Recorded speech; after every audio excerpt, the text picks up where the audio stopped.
Hello, everyone. So thank you again for joining us on this Wednesday evening. Thank you again to Dr. Blackwood, who has been so kind enough to join us again. I know for today, he will be speaking on the topic of healthy esteem and how it strengthens and weakness and how it strengthens our mental health and wellness. So very, very important topic today. And I do know he will be providing us with a lot of knowledge and experiences, which for sure will be very helpful on our end. So without further ado, I believe we will for sure have some more people join us as well. But I do not want to keep anyone else waiting who is so excited to be listening to Dr. Blackwood as well as I am. I will for sure make Dr. Blackwood the host. Yeah, so it's all for you, Dr. Blackwood. Thank you again for joining us.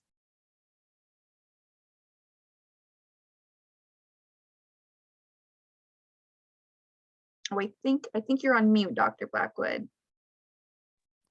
Thank you, Nicole. What would I do without you? Thank you so much. um, Good evening, everyone. I am glad to be here, and I'm just going to make sure that um, the chat rooms and all that stuff are disabled so people can just come in and out as they please. And it looks like things have been shifted because I can't find where it is at the moment. Okay. So I'm just going to go ahead and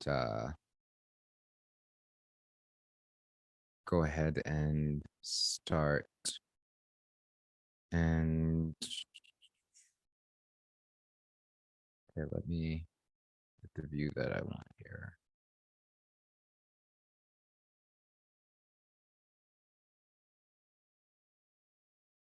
Okay, can you see me? Am I taking up the screen on your end? I want to make sure the recording is appropriate there, Nicole. Yes, we can see you, Dr. Blackwood. I'm not too sure if you're sharing your screen yet, but as of right now, we just see you. Okay. All right, let's do that. All right, so I'm going to share my screen.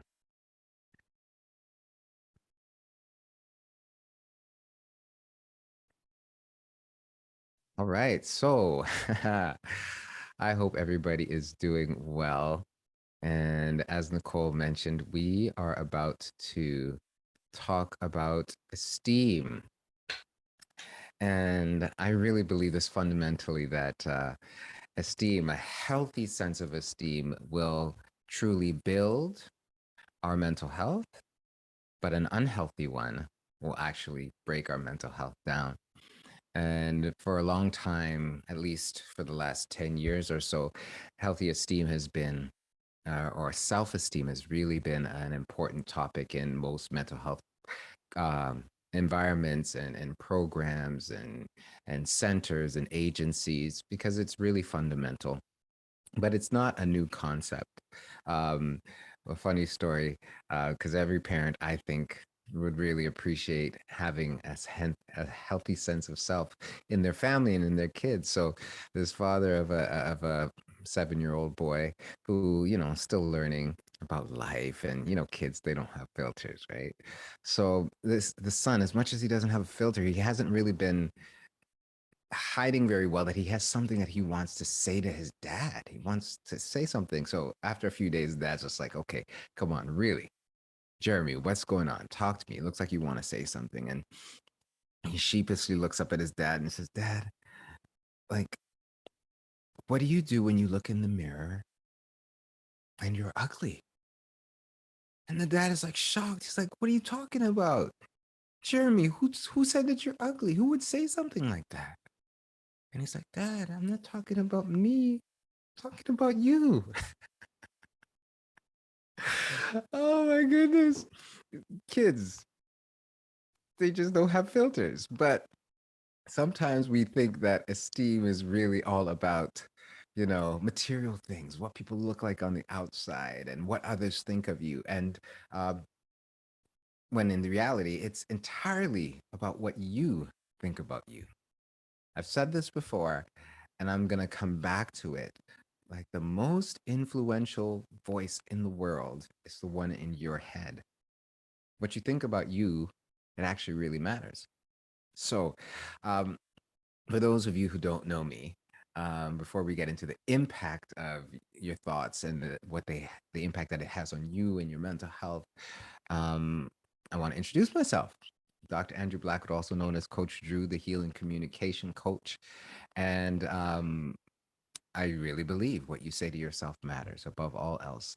And I, over the next 45 minutes, we're going to get into what healthy self-esteem is, how it can impact your mental health, and how it impacts your relationships, and how we can build esteem, to build our mental health, or how it can actually break us down.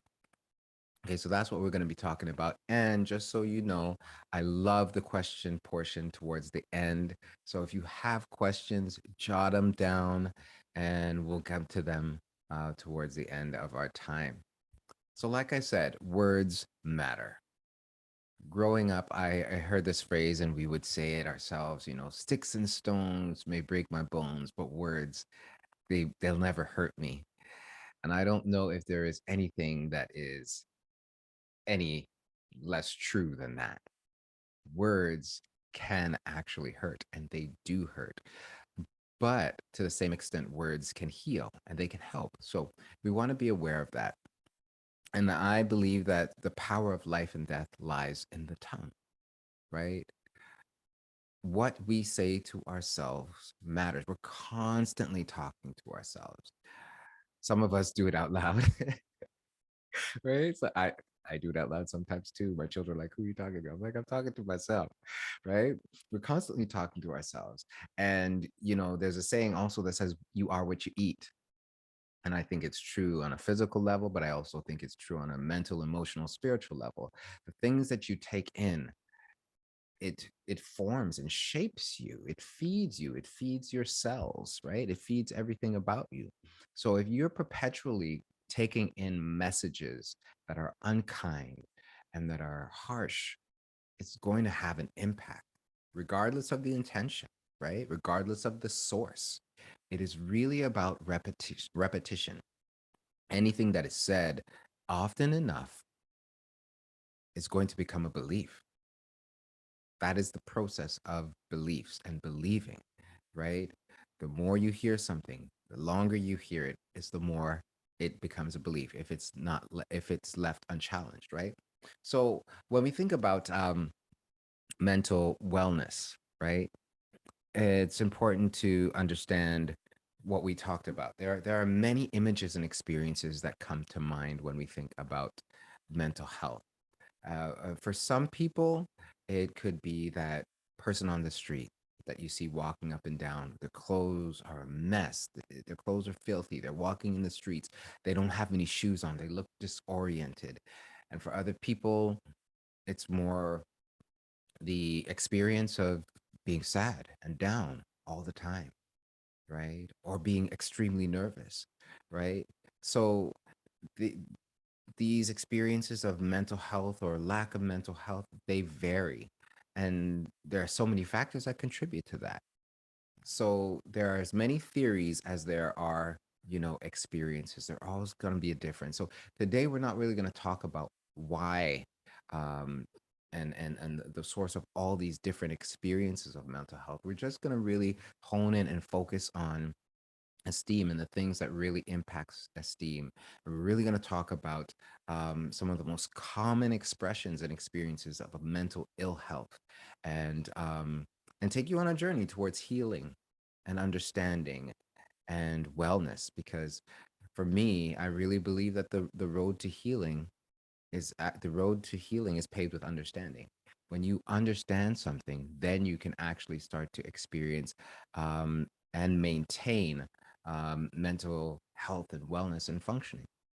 I was talking to a young man just the other day. Uh, I hadn't spoken to him in a couple of years. We were working together, and he completed the program, and I was just touching base with him. And I was sharing with him that I'm really starting to turn my attention more to supporting parents who are helping kids with anxiety. And he really appreciated that, because even though his mom and many people in his families really wrestled with anxiety and they lived with it, they didn't fully understand how to support him and his experiences with it. So it's a worthwhile conversation that we want to turn our attention to. Um, and ultimately, what we really want to be aware of is it's so common, it's prevalent, right? Challenges, particularly with anxiety. I have a friend who is an emergency doctor, and he was describing how frequently he sees kids come into the hospitals that are physically, they're fine, but emotionally, mentally, they're struggling. They're worried about school, they're worried about friends, they're worried about parents, they're worried about this, they're worried about that. And again, if we're thinking all these things, right? If we're thinking and we're hearing and we're worrying, it's going to impact the body, right? So we really want to be prepared to help our kids in particular, but also help ourselves. And a good understanding of, you know, how it works is important. So a brief definition of anxiety really quickly is a picture of the future that is unpleasant, right? If you're picturing the future and it's unpleasant, it's going to resonate in your body. And here's what's interesting: what we envision, especially if you have a really clear imagination, a vivid imagination, you're going to feel in your body, right? So if you imagine something horrible happening, it's going to frighten you and you're going to feel that. And what we feel, we tend to believe is real. And that's important. We're going to circle around to that again. But sometimes we feel anxious and we've been worrying for so long that we start to believe this is never going to change. And on some level, we're saying this to ourselves: I can't do this. I'm never going to make any change. And then it rolls over into depression. So, regardless of the source and the cause, there's an important element that we get to address, which is how we think and how we speak to ourselves. It really, really makes a difference. So, I want to really double back, in case this is your first time having this conversation with us, about a simple definition of mental health and mental wellness. Okay. It's really our ability to access and use our emotional and psychological capacity. Okay. It's to be aware of our ability and then to also access it. Okay. So we all come into the world with unique traits and personalities and strengths and gifts, right? But it's important for us to be aware of that. Okay. And then to be able to access that. Because when we are aware of our capacity and are aware of how to access and use it, then we won't just exist through life. We won't just cope with life, right? We'll actually be able to live and we'll actually be able to thrive. So that's a general understanding of mental health without looking at specific experiences. We want people, ourselves included, to be able to know what we're capable of and have access to that. So that's really, really, really important.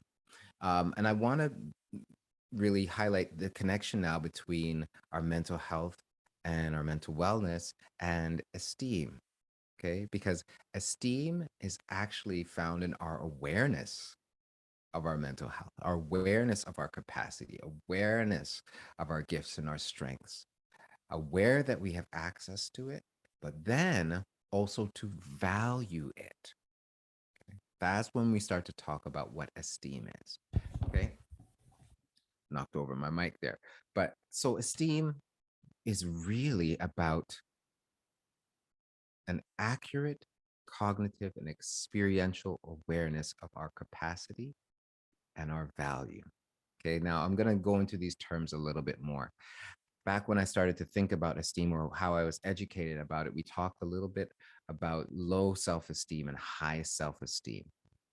That was the language we started to use. And the more that I started to work with people, is the more I moved away from that. And I started to think about a healthy sense of self esteem, not low or high, because a healthy sense of esteem is actually going to be an accurate sense of esteem.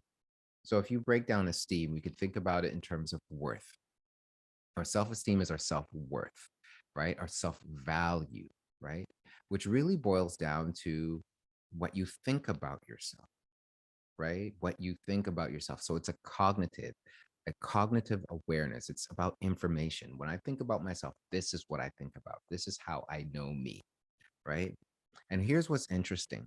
When I've worked with people who are feeling depressed, I mean, even to the point of suicidal ideation and consideration, there are some common themes in their thinking about themselves, right? There's this focus that has for a long time been on the negative aspects of themselves, what they don't do well, where they don't measure up, right?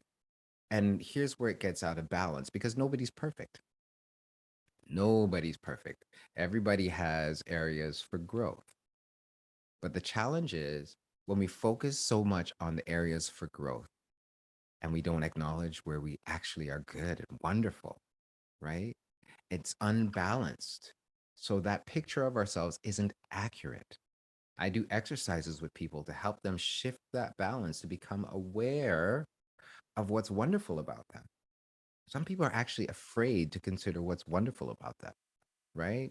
It's particularly in religious communities where people think they're really like afraid to become pride filled, right? But there's a difference between pride, like being cocky and conceited, and actually being confident. Okay. There's a big difference.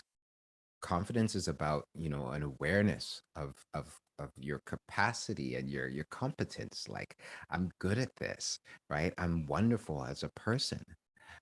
Cockiness is about, and conceit is about, well, I'm better than you as a person, right? I'm better than you for this reason, right? Most people, they don't even enter this domain, right? For one reason or another. But most of the people, when their sense of esteem is low and their access to mental health is low, their focus is really on where they lack, what they can't do, right? And here's where we move from the cognitive experience to an experiential experience, an experiential awareness. There's what you think about you, which is really about information. But then there's what you feel about you. And this is really, really important. Remember earlier I said what you feel, you believe is real? This is really significant here because when we imagine things, right, our thoughts are in our imagination and we actually picture these things. And when you picture it, it creates an emotion for you. And that's wired into your body physiologically, right? I don't know about you, but if you've ever watched a suspense movie or a thriller or something like that, when the music is going a certain way, you're like, oh my goodness, what's going to happen? Like you literally feel this in your body. It's as if it's happening. Well, that's what our thought life is like. It's like watching a movie. And if you're watching a horror movie called Your Life, this is your life, and it sucks, right? You're going to feel that in your body. And what we feel, we tend to believe is real, right? So a lot of the times we approach people and we try to help them and we try to give them truth. We try to, you know, build them up and give them words of encouragement. And there's this phrase that I heard, and I think it's really important to take in. It's a person convinced against their will is of the same opinion still, right? When you try to convince people and just give them good information, it may be true, that's not enough to really move down to change the way that they feel about themselves. So it's important to be aware of this. That's why one of the things that I help people do in all of the programs and the work that I do with people, whether I'm working privately or in a group setting or even in the courses that I offer, I help people to appreciate the body and how it works. A calm body will actually be able to take in calm thoughts, rational, balanced thoughts. But if our bodies are worked up or worn down, that information ain't going anywhere, right? So when we start to appreciate that self-esteem is really about an accurate cognitive understanding and value for yourself, but also an experiential awareness, right? We start to appreciate, oh, so when this person behaves this way, It's because they believe certain things about themselves. Okay. This is really, really important. Okay. I can't wait till the question portion of this because um, I really want to know what you guys are thinking. Um, so, and I'll share my own experience with this because I'm human, in case you didn't notice. Um, it's interesting because even though I spent years as a mental health professional and I did my training and I did my internships and I did all this stuff, I still had an experience that I walked through, right? One of them is related to an experience that I had as a as a facilitator in a group of men, and it was for the PAR program. It's a Partner Abuse Response Program, and this program is for men who have allegedly perpetrated abuse against their intimate partners or people significant in their life. So the courts mandate that they come for this counseling oriented group program. And so most of the guys who come, they're angry. They are angry. They're mad. They don't want to be there, and I'm facilitating this group, and I had a real difficult time dealing with men and anger because of my own life experience. I was so anxious, I was so nervous, I was so afraid. Every time I went to facilitate this group, here I am shaking in my bones. And one day this gentleman, he was angry, and that anger got turned on me. He didn't get physically aggressive, but he was angry, and his tone and all that stuff, was just coming out. And let me tell you, I felt like an 8-year-old boy. I was a 31-year-old man, okay, but I felt like an 8-year-old boy. I felt small, I felt skinny, I felt weak, I felt unsure of what to do with myself, right? Obviously, that wasn't real time experience, but that's how I felt literally in my body. And of course, the phone's going to ring. So that's how I was feeling in my body. And thankfully, I went through that process of training because my training kicked in. And I actually was able to navigate that moment, technically in a very, very good way. But I still felt like a little boy. And it wasn't until after I was reflecting on it, and my facilitating partner, wonderful, wonderful woman, Stephanie, she was reflecting with me. She's like, "You did a really good job of this. You did a really good job of that." And for some reason, I was able to take it in. I thought about it. I was like, "Oh, I did do that. I did remain calm. I did actually speak back respectfully to him." I was like, "Oh, I did that. That was me." And over the next couple days and weeks, I started to really think about what it felt like to be me. And I started to be like, oh, when I speak, I can feel the vibration in my chest. Like, oh my goodness, I'm not an 8-year-old boy anymore. And it was that integration, catching up of myself and bringing that self into the moment when there is anger, when there is those loud tones. I was able to access who I currently am. And that's where a lot of change happens. It's not just about information, it's about going through a process and having a supportive environment to really start to integrate the reality, to integrate truth. This is really, really important. Okay. So I wanted to talk a little bit more about thoughts and how they work and how they intersect with um, esteem experientially as well. So, like I said before, when we have experiences, we also have thoughts about these, right? So we have all different kinds of thoughts running through our minds about experiences. So the experience is a fact, but our thoughts about the experience are not facts. Okay? Facts cannot be wrong. Facts are what they are. Our thoughts are interpretations of those facts. Okay.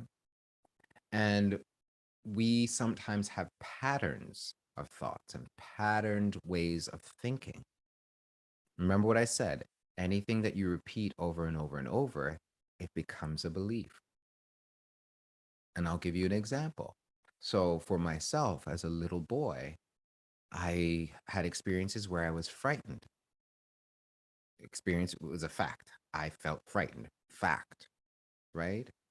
I thought I was in danger and I didn't think I was able to defend myself. I was a little kid. It made sense. I couldn't stop what was happening in the world, in the community, all this stuff, right? So I didn't want those things to happen again. So I started to think, okay, well, what if this happens? What will I do? What if this happens? What if this happens? What if this happens? And that became my thought pattern. What if this happens? What if this happens? What if this happens? What if this happens? And beneath that, it's like, oh my goodness, I can't stop it. I can't help myself. I'm not in control. I'm weak. I'm powerless. All of these ideas started to filter down into a belief, a series of beliefs. Okay. So, core beliefs are the things that fundamentally fuel and drive our lives. They're invisible, but they are powerful. Okay. Core beliefs. I still have the definition of self-esteem there, but it's relevant in that when our core beliefs are true, then we can actually function well. But if our core beliefs are untrue, okay, it's going to form a how do I say it? Put it this way. Like I said before, our thoughts are like interpretations of life. That's how we interpret life. We interpret our lives through thoughts. And if we have certain patterns, then it's like looking at life through a particular lens. Let's say the lens is red or pink, whatever color this is right here, right? When we see events and we experience life, we're going to see them through this lens, this layer of beliefs. So our interpretation is going to come in this way, right? Our early life experiences, they shape our beliefs and they shape how we process information. So if you say to somebody, you know what, you did a great job with that speech, it was awesome. But if their lens is, oh, I suck. I can't do this. I did a horrible job. That's what they're going to see. And that's what they're going to feel, regardless of what you say to them, right? So don't get me wrong. I'm not saying to never give a word of encouragement and that it doesn't make a difference. That's not true. I do believe it can make a difference. However, it's important for that person to become aware of their filters, of the lens that they see through, of their thoughts, of their core beliefs, so that they can really access who they are. They can access their strength. And that's really, really important. Okay. So there are certain thoughts that contribute to anxiety. I start a lot with anxiety, like I said before, because it's one of the most common experiences and it kind of blooms into other experiences as well, right? Different degrees of intensity. But I described one of the thought provoking, anxiety thought provoking patterns for me was the what ifs, right? The negative what ifs. Another one is all or nothing language. And in our upcoming talk, I'll come back to how language really actually impacts our relationships and our mental health that way. But our thoughts, they filter out of us also through our language, right? So whether we're saying things inside or we're saying things outside, they're going to give us clues and indications of what we actually believe, which is why journaling is really helpful. Okay. And one of the courses, there's two courses that I have in mind online, excuse me, that I share with people. One of them is effective journaling. So it's really helpful to really write your thoughts out to actually see, oh, this is what I think. This is how I perceive that situation. Because then you can get that distance and you can look at it and then you can contrast it with other ways of seeing the situation. So you can actually make a choice. That's important. So there are five really big thought patterns, but I won't get into all of that now. If you're interested, let me know and I'll follow up with you. But these thought patterns, Okay, they're thoughts, they're patterns of thoughts, and then they boil down into our core beliefs. And that's really where we want to go so that we can appreciate change. So I want to talk a little bit about similarities about us across the board as people. And I think being aware of our thoughts are important. Being aware of our patterns of thoughts are important. Being aware of our beliefs are important because there are some human needs that we have. And when those needs are in contrast with our beliefs, then we don't function well. So for those of you who don't know, I am a person of faith and I find great value in faith, but also in the scriptures. And there's this one scripture that really been speaking a lot to me about life and about anxiety and about what I know now are believed to be core human needs. So we don't do well in an environment of fear. We don't function well. We really don't. Our bodies start to shut down, our thoughts go haywire, and we don't live to the fullest of our capacity and our ability, thus the mental health challenges. So what's true now, I think, has been true a long time ago, because thousands of years ago, many, many years ago, there is this guy, this apostle named Paul, and he's encouraging this young man, Timothy, who's a leader, who's nervous. And he makes it really plain. He says to him, God has not given us a spirit of fear. God doesn't want us to be afraid. We're not designed to function in with fear, but instead we function well in power and love and soundness of mind. This is the environment we want to be in. Yes, socially, but most importantly, internally, right? It's really, really important, right? So as I was thinking about these experiences, I can see the correlation between many of us, myself included, who have struggled with mental health and being aware and accessing our capacity for life, for health, for strength. There are these three elements that people really, really struggle with. Okay. So as opposed to feeling anxious, we really want to understand that sense of power, right? What does strength mean, right? Strength means I have capacity. I have the ability to choose, and my choices can impact change. When people are intensely anxious or depressed, they don't feel a sense of power. They feel powerless, right? They don't believe their choice matters. They don't believe they can impact change in their life. They feel powerless. We don't function well in environments like that. We just don't. I don't know anybody. I've met with many people who have either attempted suicide or are on the verge of it. And these are the common themes. Their lives are different, their ages are different, their genders are different, the situations are different, but the thoughts are the same. I can't change it. It's not going to make a difference. What's the point? Right? It boils down to capacity. I am powerless. It's what they're saying to themselves. And remember, what we say to ourselves, what we picture, what we envision ourselves as powerless, and we feel that in our bodies. And what we feel, we believe is real. Is it true? No, it's not. Now, there are some things in life that we are not able to change right away. That may be true, but it's the all or nothing thinking about it. I am entirely powerless. Things will never change, right? That saps us of our strength, spiritually, emotionally, psychologically, because we are believing that we don't have power when the truth is we do. Okay. Let's move over to love. Love is about significance. You know that you matter, you're accepted. If you were gone, things wouldn't be the same. People would miss you. We are relational beings. It's about belonging, it's about being known and accepted. When people don't experience that and they don't believe that they are significant, then what do they feel insignificant. Okay? We do not do well when we feel insignificant.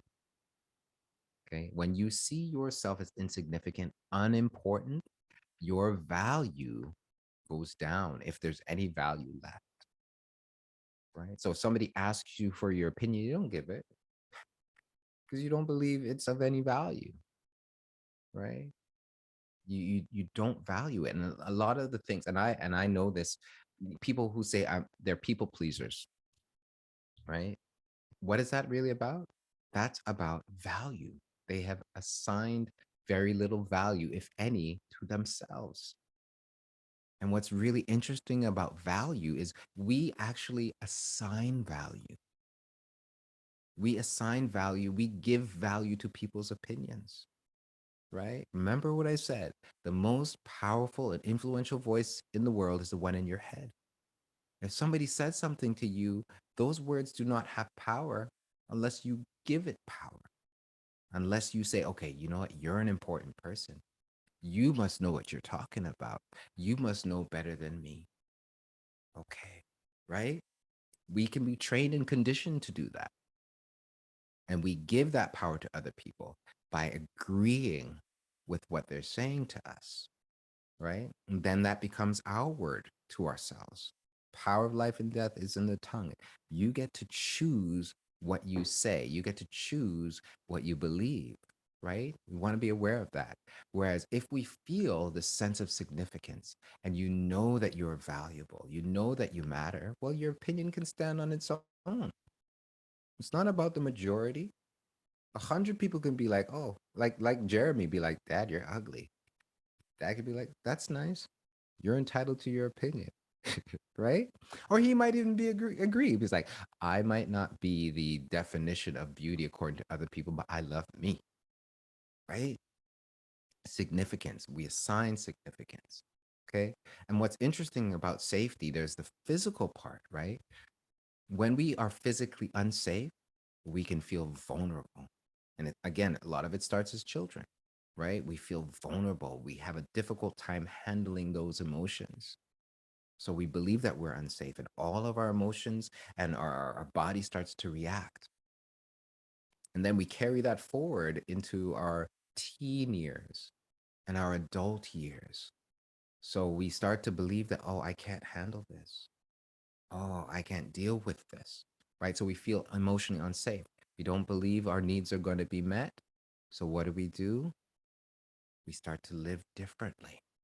We start to agree with things that we don't agree with. We start to settle, right? And you see how these concentric circles, how they overlap, they blend in together, right? So if somebody doesn't feel powerless, if somebody doesn't feel powerful or strong, they're going to feel vulnerable. They're going to feel unsafe, right? And if somebody treats them that way, they're going to start to say, okay, well, I must not matter. And it's a cycle. It all comes together, right? We are not designed to live from a place of fear. We are designed to function optimally when we know that we have strength, we know that we have significance, and we know that we are safe. Okay. So let's talk a little bit about elements to support change, because I hope I've made a very clear um, presentation of what self esteem is, how those thoughts kind of become beliefs, how we feel them in our bodies, and what makes it difficult sometimes to take on uh, these new ideas, which are actually, in my estimation, true.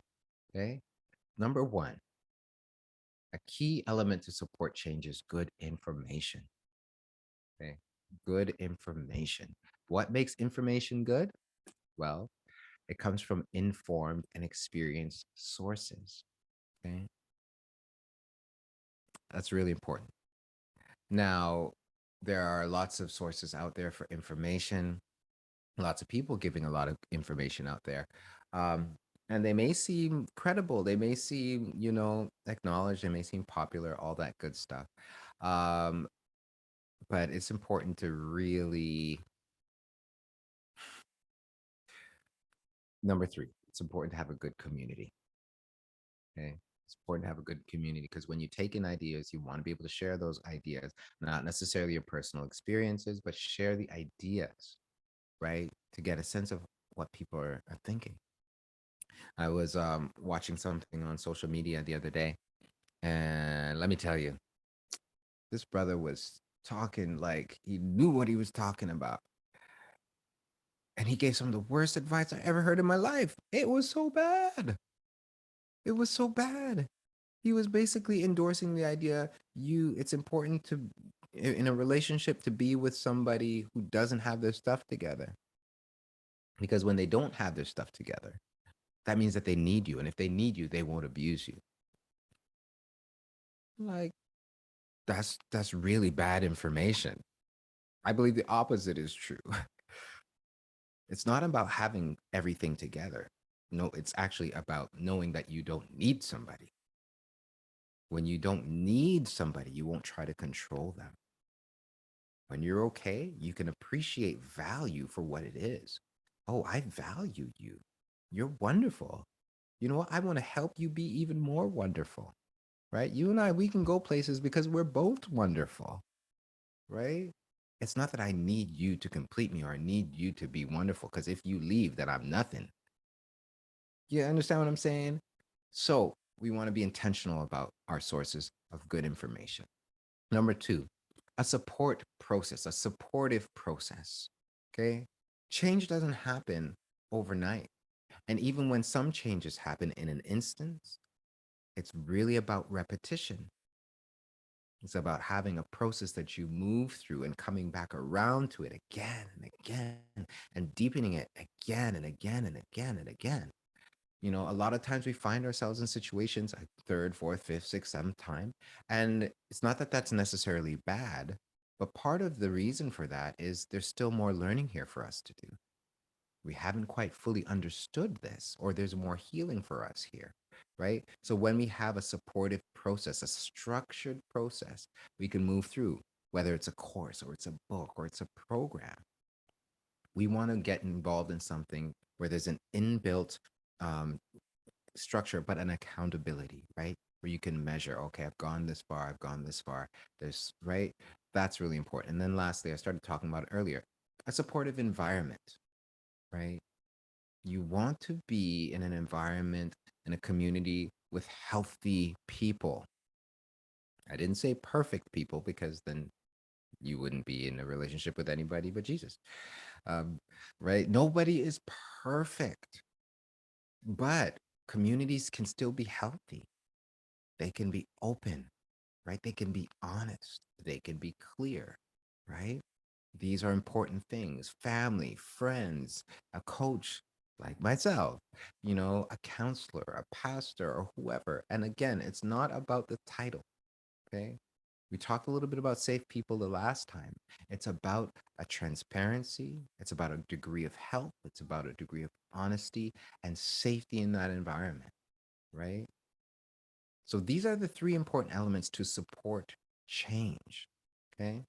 So to summarize one more time before we go into questions, our healthy esteem is an accurate understanding of who we are, not just cognitively, but experientially, right? It's an awareness of our God given capacity, our skills, our strengths, not just the bad stuff or not just the areas that we want to improve, but the good stuff and valuing our good stuff, not comparing with what other people have gotten, not saying, okay, you suck because you had a bad performance. No, it's not about the performance. Whether or not I have a bad, you know how many times I messed up in this presentation? Did I stop? No, because I know there's value in what I'm giving. I know there's value in who I am as a person. I'm aware. Okay. That's what healthy esteem is. And we can grow that and it makes a difference. Our perception of life is largely based on those filters, those beliefs that we practiced over and over and over.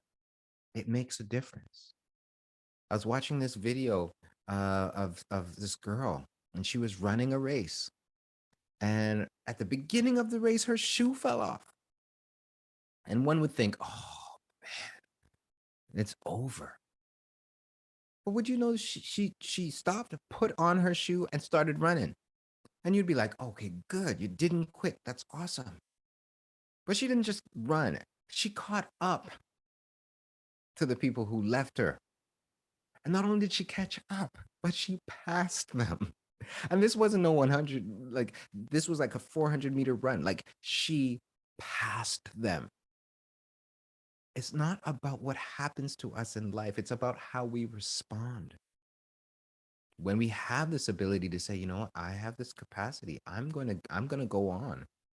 It's an awareness that I've got something good in me and I'm going to bring that out in life.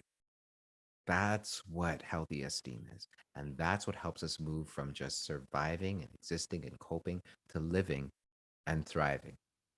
All right. Let's get into the questions now. I'll stop sharing the screen.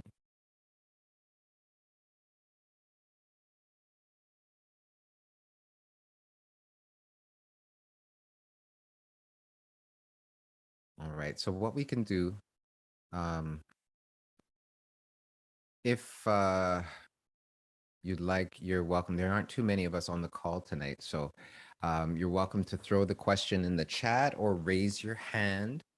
We could start that way, and then we'll move through as I see them. All right.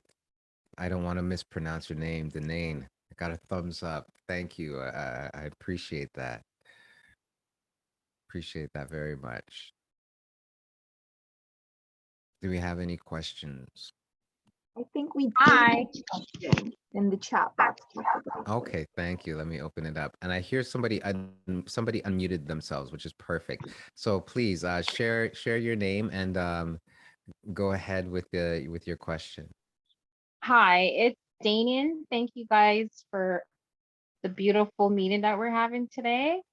My question is in regards to I'm a mom of 3 and I work full time. I have a lot on my plate. I also have a part-time job, and I believe a couple months ago, I don't know if it was anxiety, but being burnt out. I work as a educator, and I guess it was burnt out, and it was scary because I've never really experienced that. What are the techniques or support that or ideas you can give me so whenever these things arise, I can deal with it in a better way? Yes. Okay. So good question. If I'm hearing it correctly, Danian, um, Mm-hmm. how do you deal with burnout? um, and I know it quite well personally. Um, Mm-hmm. and burnout doesn't happen overnight, right? So the recovery from it doesn't happen overnight as well. So I think it's really important to, as best as possible, structure your life so you have time to recover. And what we get to do, again, it's about that perspective. We get to own that, you know what? I can impact change in my life. And there's something here for me to learn. You can step back and look at your life and see the many factors that contributed to getting to this place. Some of them may be structural things like a schedule, a lack of sleep, or financial whatnot. And we get to pull back and look at those factors, and some of them are going to be internal, right? Some of them is like the belief that I have to live this way and I don't have a choice. That was my experience, and that was the experience of so many other people, not realizing, oh, I can I can change things. I can do things a little bit differently. So really taking a step back, structurally saying, okay, what do I literally need? Rest, sleep, food, all these things the human body cannot move forward well without, right? So that, I think that is an important place to start, reflecting and taking the time to kind of jot things about. um, and I think that's a good place to start because it will give you some ideas of points of focus to address. Does that make Okay, sense? thank you. You're Yes, welcome. it does. And you know what? I think I'm gonna go back to doing the journalism too, the journals. Hmm. I think that helped too. Good, Okay. good. Thank you. You're so welcome. All right. I'm gonna take one of the questions in the chat from the one and only. I recently asked this girl I like out on a date and I got rejected. Do you have any tips on how to bounce back from rejection? Certainly. I think that is wonderfully relevant. So the first thing to do, I know Damien talked about journaling. I would say start journaling. Okay. Um, I have a free course which you're welcome to take. Um, and you will get to kind of start to process that experience. Okay. You could talk about why you think it happened, but more important than why you think it happened is what do you think it meant? We start to question ourselves. And beneath those questions live what we believe, right? So you may get some good information. There may be some really concrete reasons why she wasn't interested in you, or maybe it wasn't a good time. It wasn't this, it was that. Maybe like there's so many different possibilities. But ultimately, when it comes down to what you believe about you, this is where it's important to have an accurate perception, right? Who am I? What's my value? What's my worth? Because if you allow that experience to determine for you your value, then your worth, then you'll count yourself out. But when you realize, okay, I have something of value to offer, if somebody else doesn't value it, that doesn't make it any less valuable, right? It's about perception. So it's going to be important for you to look at you and really say, okay, what is worthwhile about me? What do I value about me? Whether or not somebody appreciates it or not. I have two daughters, and their understanding of money is growing. So, I asked them, how much do you want, or what would you prefer under your pillow? Because, they lost their teeth or whatever. We're the tooth fairy. So, would you prefer $100 bill, or would you prefer 5 toonies? Right? Well, a child's gonna be like, I'll take the 5 because the 5 is more than the one. It's really about a perception of value. So just because somebody doesn't appreciate your value doesn't mean that they're right, doesn't mean that you don't have value. So that's where I would say, in order to bounce back, pull back and look at yourself and think about what you believe. And then also, there may be some other things in reality that there may be things that you want to change and do differently, right? So that's what I would say. I appreciate the question. That's the first one I got like that in these chats. Appreciate it. Okay, so I'm not sure how to pronounce your name, um, but there's a question about why do they call me Coach Drew? Good question. So way back when I was a psychotherapist, um, most people were scared of the term back then. Mm, Psycho, you're gonna think that, psychotherapy. Well, I'm going for therapy means I'm psycho, right? So which is not true, right? So the goal here is a more user-friendly term. So that's where it started. But then coaching has become this industry now in the personal development world. And a lot of people who are coaches, they really just have the coaching certification. And there's no real governing body about coaches. So anybody could call themselves a coach. So why do I use it now? Yes, it's user friendly. Yes, it's grown on me, but also I'm no longer a psychotherapist. And I like the idea of supporting people and really being tangible and accessible and inspirational and supportive. It embodies what I think a lot of people really benefit from having. So it's catchy. I like it. So for now, that's why people call me that. All right. Um, so let's move to the next question or comment here. Um, Keeping busy is one way to distract oneself from many things that bother them, which leads to saying yes to many things. How do you start saying no without feeling guilty, even when you know you should?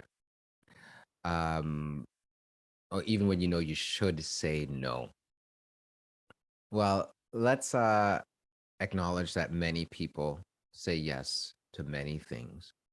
And it's really good to understand the thoughts that go into those decisions, right? Again, reflecting through journaling. And when I said yes to this, did I really want that? Did I really think that was best? Because sometimes we can have mixed feelings, we can have mixed emotions, we can have thoughts that are in contradiction to themselves, which we often do. And on some level, you might say, it's better to say no. But then the thought is, what if I say no and I hurt this person's feelings? Or you might have a belief system that says, uh, I have the ability to help, so I'm supposed to help. I should help, right? Or they may be dynamics where this person will do such and such, or you're worried that they'll do such and such if I say no. There could be so many different factors and so many thoughts that contribute to people saying yes when they actually believe it's better to say no. So journaling is going to be helpful. And then you can also look back, is there a pattern? Where did I learn this from? A lot of people, it started when they were in childhood, right? There's so many things that could happen to cause us to think that we sh- we feel obligated and commit and indebted to people. Um, we don't want to hurt people's feelings, right? Because part of what I found with a lot of people who have challenges with saying no is they don't want people to feel badly. Not only do they not want to be responsible for hurting people, but because they have a difficult time dealing with emotions, they are going to think that other people are going to have a difficult time dealing with emotions. So if they say no, this person's going to feel hurt and they're going to have a hard time. Their life is going to be more difficult. They're not going to be able to handle those emotions. Is that true? Not necessarily. And sometimes it's really good for people to hear no, because then they realize, oh, I have another option. Or they might realize, okay, it's inappropriate for me to ask this of another person, right? So saying no as a bad thing, that's a belief. If I say no, it's bad. The only way to help this person is by saying yes. These are all beliefs, right? So again, journaling, talking it through with a safe, trusted, wise person. You're going to be aware that these are patterns, right? And then you're going to come down to, okay, what do I really believe is most important, right? So it's going to be, it may be a little bit different for everybody, but it's worthwhile to think it through, because then you'll start to believe in other people's capacity more as well as your own. Okay, so that's how this also ties back into healthy sense of self and healthy sense of a sense of esteem. I talk a lot about assertiveness, right? Assertiveness is the ability not to just be passive on the one hand, where you just let everybody roll over you and anything goes, versus aggressive, where you kind of punch people in the face, say, that's not going to happen to me, right? We don't want to by default occupy either end of the spectrum, and we definitely don't want to be passive aggressive where we say, oh sure, but inside, and then we act a certain way when we actually said yes and given them the go ahead, right? We want to learn how to be clear, right? We want to learn how to be honest, right? We want to learn how to define the boundaries and tell people where they stop and where we start, and all those pieces, right? Um, so if you have more questions about that, by all means, reach out to me and we can double back to get more specific. All right. So how can I boost my self-esteem without fishing for compliments? Good question. Um, there's several things that we could do. I mean, remember what I was saying earlier about acknowledging value and assigning value, right? When you assign value to yourself and you actually love yourself, you love everything about you. And when I say love, I don't necessarily mean like, okay? Because you don't have to like everything about you to love everything about you. When I say love, I mean value. My face is my face. It's important for me to value my face. right? It's mine. It's a part of me. This is how I walk through the world. Somebody else doesn't like it, that's their business, right? But I value it. And that's something important that we get to learn how to do, right? Our world based so much on external things, right? How you look, how much money you have, and all this and all that. And if you look hard enough, you'll find examples of people who defy those common, expectations and definitions of what beauty is or strength is. They're comfortable in their own skin, right? That's really, really important. So you get to work on that. How do you do that? Well, at the core of it, sometimes we believe that we have to be perfect in order to be wonderful. You don't have to be perfect to be wonderful. When a baby is born, if the parents are healthy emotionally, that baby is loved. Doesn't matter what that baby looks like. The baby hasn't done anything bad or good. They are loved. They are valued because they are here. They're alive. And as we go through life, things change. People put expectations on us and say, well, if you do this, then you're good. If you do this, then you're bad. If you do this and you achieve this, then you'll be successful. None of that is true. I really don't believe any of that is true. Does it mean that you should do anything you want to do and you'll always want to do the right thing and you're always going to be kind? No. Our actions are based quite often on what we believe about ourselves and what we believe about other people. So even when we do wrong things to other people, quite often deep down, come back to some of those core beliefs or those core needs. If you believe that you're powerless and you don't want to feel powerless, then you exercise control over other people. But the interesting thing is, you're actually exercising power, which means you had it all along, right? So a lot of times people don't know themselves. They don't value who they really are. So it is a process. So you learn to love yourself. You learn to see the value in you. You can actually write out, what do I love about me? What's good about me? What's unique about me? What makes me me? And do I really value that? And you start to see, oh yeah, I do. I do. And if you don't, you can start to ask yourself, why? Why don't I value this? Is it because it's not the same as that? Oh, and that's better because who told me that that was better? You start to look a little deeper and you walk yourself through a process.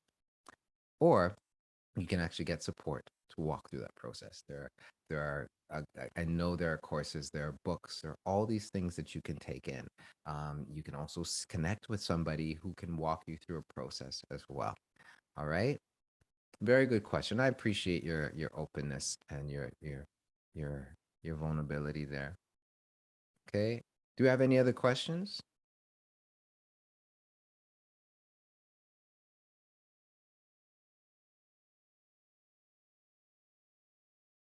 There aren't as many people on the call, so it looks like we're going to end early tonight.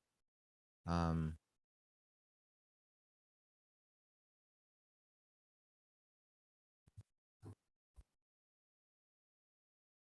I don't see any more questions in the chat. So, um, Nicole, are you there?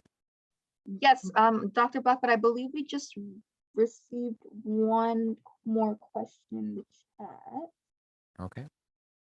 Let me see. Okay. Yeah. Is being cocky a bad thing? That's a trick question. Um, well, obviously, it's not a, I don't find it um, a pleasant attribute or way of being to engage with, right? If someone's cocky, um, I mean, if they're a comedian, sure, it might be funny, right? But to really engage with somebody who's cocky, it's not pleasant. It's not pleasant for me. But I think the way that my brain works is it's good to understand what that's really about. And earlier I talked about the difference between being confident and being cocky, right? When people are cocky, they're usually saying, well, I'm better than you. I'm better than this person or that person because of these reasons. And more often than not, it's really camouflaging insecurity, right? When you are wonderful, you don't need to compare yourself. So there's no point. You're not trying to be like somebody else. You are content to be you. And this is something that we get to learn over time. Because if you grew up in an environment where people were comparing or people were putting you down a lot, then you may feel the need to think that you're better or prove that you're better. It's not necessary. Um, so that's how I'd respond to it, right? Kind of see how it's a very good thing. I can see how it can serve as a protective mechanism, but ultimately, I say there's room for growth beneath that. Okay, but thank you for that question.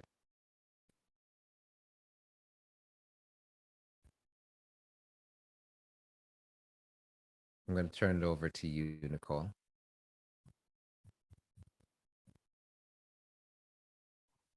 Yeah, no, I think it was, I do know that we do have a few people today, but I still do appreciate all the comments, questions. I even asked one myself. So no, it was very, very helpful, as well as I'm sure everyone that is here with us today has also found it helpful as well. I'm not too sure if anyone does have any more maybe last minute questions, anything that you quickly want to ask Dr. Blackwood, or myself even. Again, if not, then I guess unless Dr. Blackwood has anything else that he also wants to address, any other messages that he wants to share, of course, we're always open and welcome to that. Anything that you really mentioned, it really gets us to think a lot, even for myself. I guess just one more time, if anyone has any other questions that they would like to ask Dr. Blackwood.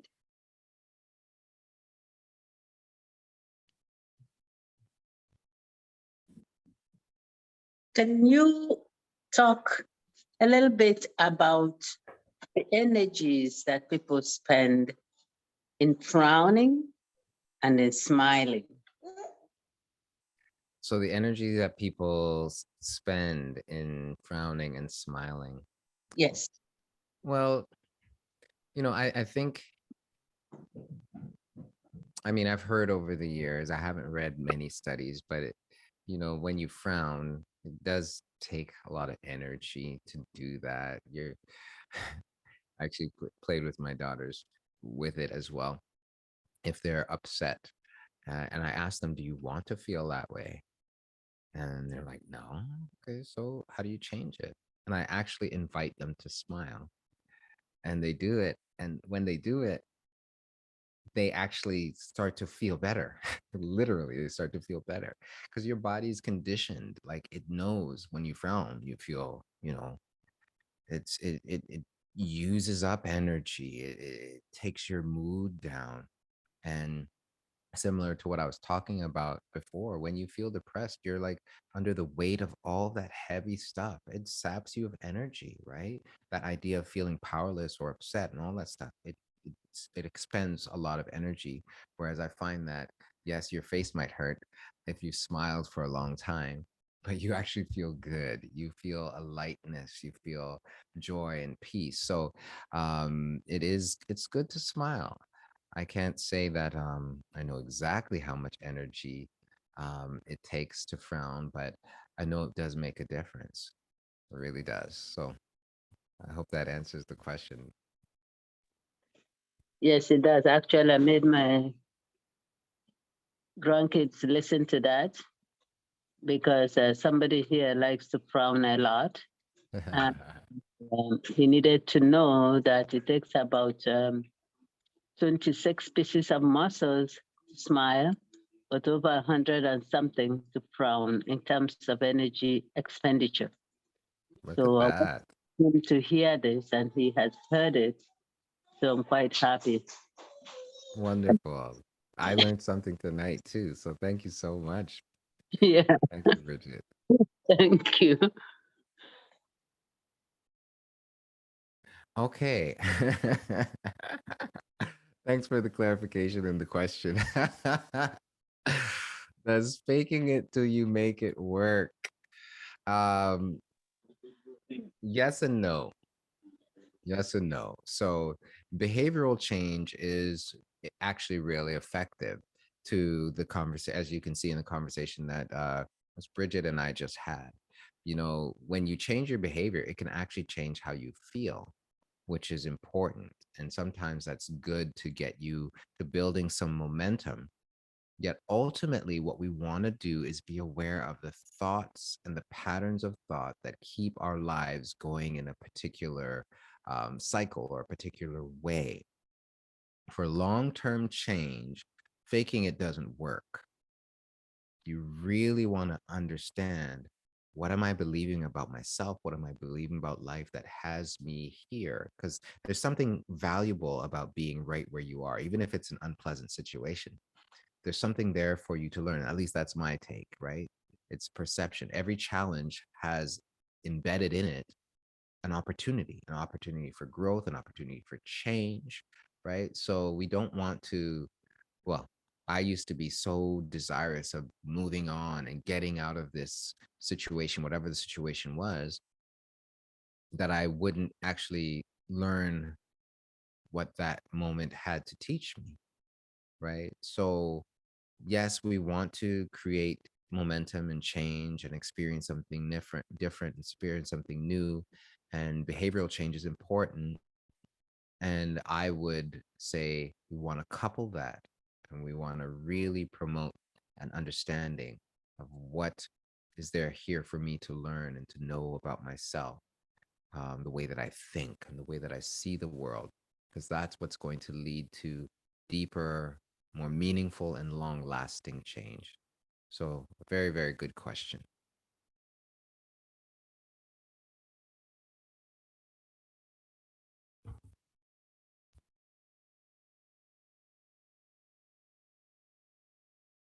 Oh, there's another comment here. Do I have quotes that have stuck with me to keep a positive mindset? Um, Quotes. I like, well, I don't know so much quotes, but the idea that every challenge has within it an opportunity. So that helps me to stay positive and look within a situation, um, because it helps me to choose my perspective. It helps me to stay positive and have a positive mindset. Um, I have seasons of learning, so that's probably the biggest one for me that really helps. Um,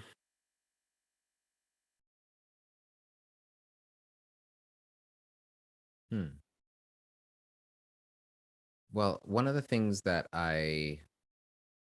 not really a quote, but something that goes through my mind that helps me, particularly if I feel anxious or upset, is the idea that I can handle this. And really thinking about, what is it that I want? What is it I want? Whether it's, how do I want to feel? What do I want to experience? What do I want to be different? Um, so those are phrases. They're not necessarily quotes um, from other people. But yeah, it's just the way my brain goes, just the way my brain works.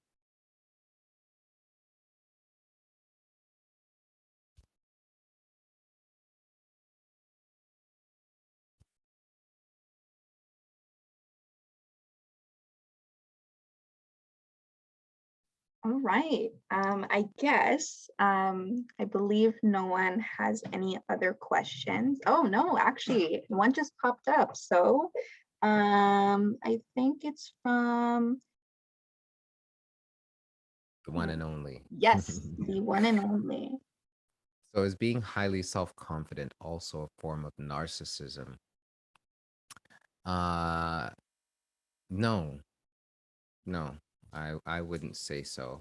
I know that narcissism is like it's a trending label at the moment. So different people might have a different understanding of what narcissism is. Um, there are many traits or dynamics in relationships that people would deem narcissistic, but you can also call them self-centered or selfish, or um, other ways of being, other labels. But being highly self-confident doesn't need to put someone else down, doesn't make you more valuable than somebody else, right? So highly self-confident is being aware of your value, being aware of your capacity, um, as well as your limitations. You know, I am not the fastest runner in the world. Doesn't matter how confident I am in myself, I'm not going to beat Usain Bolt in a race anytime, anytime soon, right? So if you know that you have great capacity and great desire for a thing, and whether it's a task or just being, like, more power to you. But when you start to measure yourself or think that you're better than somebody else, or more valuable than somebody else, we're really not talking about self-confidence anymore. We're going back to that idea of being cocky, right?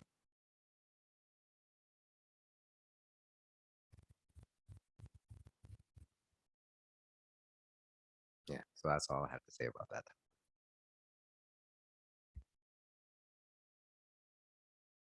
All right. No, thank you. As well, I love the Q&A sessions. There's so many questions that pop up and I like start to think about them, which is always great. Yeah, I like the So, questions too. I do. yeah. Yeah, no, so thank you so much, everyone that has joined us today on this lovely evening. I know it was not as many people today, but still great, great, great session. Thank you, Dr. Blackwood, for really sharing your stories and knowledge again. It's always great to have you here. And we So do hope, I do know that you will be coming back again on August 10th. So we are looking forward to that.